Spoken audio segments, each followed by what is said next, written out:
अस्सलामुअलैकुम and welcome to AAR pharmacy lectures. So anti Parkinson drugs में हमारे पास नेक्स्ट है एंटीकोलिनर्जिक्स। एंटीकोलिनर्जिक्स जो है सेंट्रली एक्टिंग एंटीकोलिनर्जिक ड्रग्स, जैसे हमारे पास एग्जांपल है बेंस्ट्रोपिन, ट्राइक्सिफेनिडेल या प्रोसाइक्लिडीन वगैरह। ये जो है as a adjuvant therapy use की जाती है लीवोडोपा के साथ, मतलब ये सपोर्टिव थेरापी है। ये जो है अलोन हमारे पास यूज़ नहीं की जाती, सिंगल थेरापी के तौर पे यूज़ नहीं की जाती एंटीकोलिनर्जिक्स। ठीक है, ये हेल्प करेंगे लीवोडोपा और कार्बिडोपा के साथ साथ जो है कोलिनर्जिक एक्टिविटी को कम करने में। ये जो कोलिनर्जिक एक्टिविटी कम करती है CNS में, इसीलिए फिर जो है ब्रेडिकाइनेसिया और ट्रेमर जो सिम्टम्स थे वो इम्प्रूव हो सकते हैं।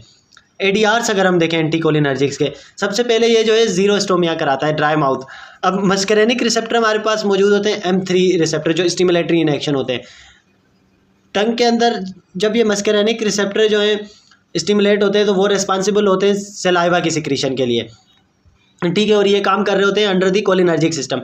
अगर हम M3 रिसेप्टर को ब्लॉक कर दें तो क्या होगा कि सलाइवा की सिक्रीशन कम हो जाएगी, तो उसकी वजह से जो है जीरोस्टोमिया डेवलप होगी। इसके अलावा माइड्रासिस, सर्कुलर मसल्स जो हमारी आई के अंदर है वो कंटेन करती हैं M3 रिसेप्टर, और उनकी वजह से जो है कॉन्ट्रैक्शन होती है आई की। और अगर M3 रिसेप्टर को ब्लॉक कर दिया जाए तो फिर जो है कॉन्ट्रैक्शन होगी नहीं। जब कॉन्ट्रैक्शन नहीं होगी तो प्यूपिल की डायलेशन हो जाएगी, माइड्रासिस हो जाएगी।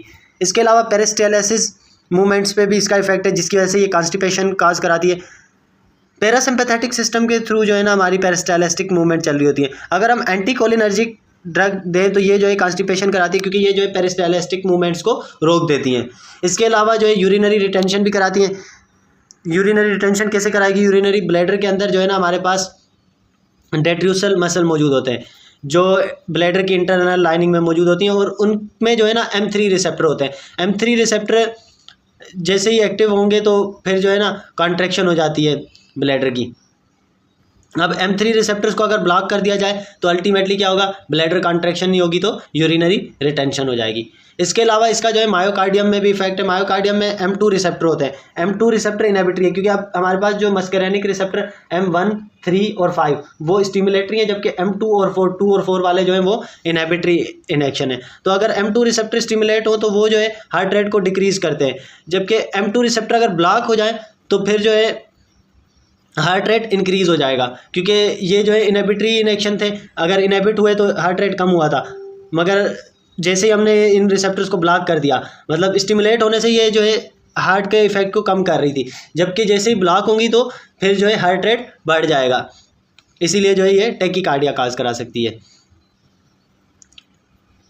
इसके अलावा बीटा 2 रिसेप्टर्स का जो है यूट्रस के अंदर भी रोल होता है।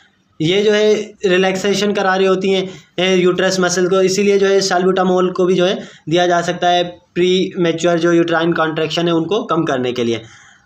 एंटीकोलिनर्जिक ड्रग्स जो है वो प्रेगनेंसी में कॉन्ट्राइंडिकेटेड है, क्योंकि ये जो है प्लेसेंटा को क्रॉस कर सकती हैं। अब डोजेज अगर हम देखें, सबसे पहले प्रोसाइक्लिडीन, केमाड्रिन जो है हम 5 mg TID देते हैं। इसके अलावा ट्राइक्सिफेनिडिल है हमारे पास, हेक्सिडिल पहले दिन पे 1 mg, फिर उसके बाद सेकेंड डे पे 2 mg, और फिर हम हर 3 से 5 दिन बाद जो है 2 mg का इंक्रीज़ कर रहे होते हैं। फर्दर 2 mg इस तरह से इंक्रीमेंट करते रहेंगे। मतलब अब 5 डेज़ बाद हमने देखा 4 mg कर दिया, फिर नेक्स्ट 5 डेज़ बाद अगर इफेक्ट नहीं आ रहा तो हम उसको जो है 6 mg तक ले जाएंगे। इस तरह 2 mg का इंक्रीमेंट करते रहेंगे। यूजुअली जो है 10 से 15 mg तक दे सकते हैं हम।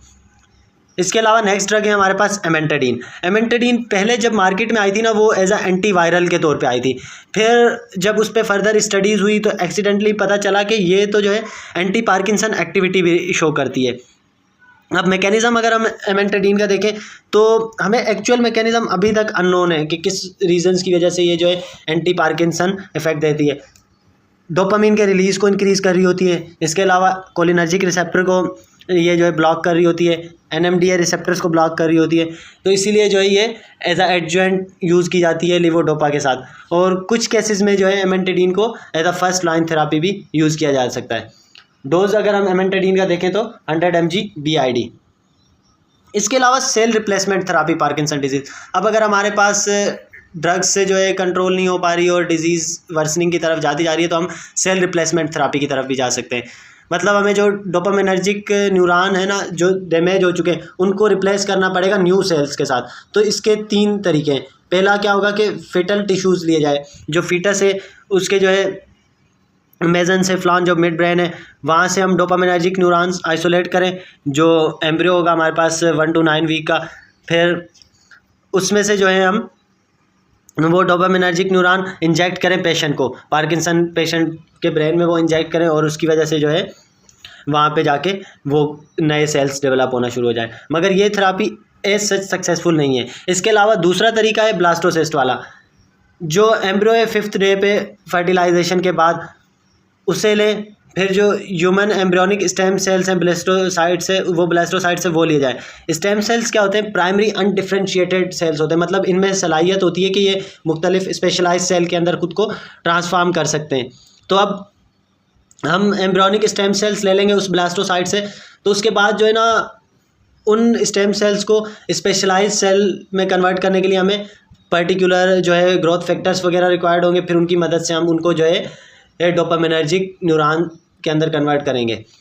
थर्ड है हमारे पास फिब्रोब्लास्ट, एक्स्ट्रा सेलुलर मैट्रिक्स और कोलाजन फाइबर्स, इनसे जो है हमें फिब्रोब्लास्ट जो होता है मेन पार्ट हमारा। अब इसमें क्या करेंगे कि फिब्रोब्लास्ट है ना उसको फोर्सफुली कन्वर्ट करेंगे स्टेम सेल के अंदर, तो इसीलिए इसे कहते हैं IPSC, induced pluripotent stem cells. मतलब हमने जो है ज़बरदस्ती जो है स्टेम सेल बनाया है फिब्रोब्लास्ट के अंदर से। फिर जो है मुख्तलिफ ग्रोथ फैक्टर्स की वजह से इस IPSC को फर्दर कन्वर्ट कर देते हैं डोपामिनर्जिक न्यूरॉन्स के अंदर, ताकि वो जो है उन जो डैमेज डोपामिनर्जिक न्यूरॉन हैं उनको रिप्लेस कर लें। इसके अलावा सर्जिकल ट्रीटमेंट में जो है प्रोस्थेटिक डिवाइस भी लगाए जा सकते हैं, जैसे नॉर्मली हार्ट में प्रोस्थेटिक डिवाइस लगते हैं या नी रिप्लेसमेंट वगैरह के लिए। तो इसी तरह से जो है ना पार्किंसन पेशेंट के लिए भी जो है प्रोस्थेटिक डिवाइसेस आर्टिफिशियल डिवाइस हैं जो उस पर्टिकुलर फंक्शन को रिप्लेस कर लेंगे या उस पार्ट ऑफ द बॉडी को रिप्लेस कर लेंगे। तो ये जो है डोपामिनर्जिक न्यूरॉन रिप्लेसमेंट यूज़ किए जा सकते हैं। इसके अलावा पेसमेकर नॉर्मली हमने हार्ट पेशेंट्स के लिए सुना होगा कि पेसमेकर यूज़ किया जाता है। हार्ट रेट या इलेक्ट्रिकल कंडक्टिविटी के लिए जो है ना उनमें पेसमेकर्स यूज़ किए जा रहे होते हैं, ठीक है। इसी तरह से अब जो हमारे पास डोपामिनर्जिक न्यूरॉन के लॉस के साथ आ रहे होंगे पार्किंसन वाले पेशेंट, तो उनमें भी जो है हम पेसमेकर्स यूज़ कर सकते हैं। फिर जो है वो इलेक्ट्रिकल सिग्नल जनरेट करके देगा पार्किंसन डिजीज़ के अंदर, तो पेसमेकर्स और वो जो इलेक्ट्रोड्स हैं वो ब्रेन के अंदर प्लेस कर दिए जाएंगे ताकि वो कंडक्टिविटी या इलेक्ट्रिकल सिग्नल्स जनरेट करके दे सके। पार्किंसन डिजीज़ के अब मुख्तलिफ स्टेजेस हैं हमारे पास। प्री क्लिनिकल स्टेज जो है हमारे पास क्या होता है कि पेशेंट को कोई भी साइन और सिम्टम्स नहीं आ रहे होते, मतलब ये पहले जब डिजीज़ एक्चुअली आ जाती है ना उससे 5 साल पहले होता है, मतलब इनिशियली स्टार्ट हुआ है अभी डोपामिनर्जिक न्यूरॉन्स का लॉस और पेशेंट को कोई साइन एंड सिम्टम्स नहीं आ रहे डिजीज़ डेवलप होने से 5 साल पहले, तो इसीलिए ये हो गया प्री क्लिनिकल स्टेज। उसके बाद होता है हनीमून पीरियड जो 0 से 3 ईयर्स तक होता है।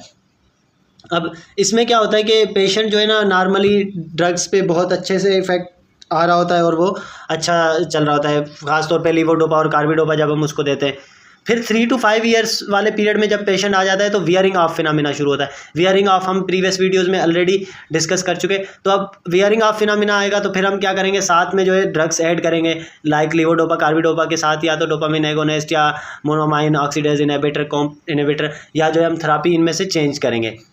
इसके बाद फिर ऑन एंड ऑफ डिस्काइनेजिया वाले सिम्टम्स स्टार्ट हो जाते हैं 5 to 10 ईयर्स बाद, ठीक है। जैसे ही पेशेंट 5 ईयर्स क्रॉस कर जाता है पार्किंसन के तो फिर जो है फर्दर जो है वो सीवियरिटी की तरफ जा रहा होता है और फर्दर उसमें जो है लॉस हो रहा होता है डोपामिनर्जिक, तो फिर उस कंडीशन में हम एंटीकोलिनर्जिक भी ऐड कर सकते हैं। फिर इसके बाद स्टेजेस ऐसी आती हैं कि जिसमें 10 साल के बाद जो है लीवोडोपा रेजिस्टेंट सिम्टम्स आना शुरू हो जाते हैं, मतलब वो लीवोडोपा और कार्बिडोपा पे भी जो है प्रॉपर रिस्पांस नहीं दे रहा होता। बहुत शुक्रिया वीडियो लेक्चर को देखने का। नेक्स्ट इंशाल्लाह हम अल्जाइमर्स डिजीज़ डिस्कस करेंगे।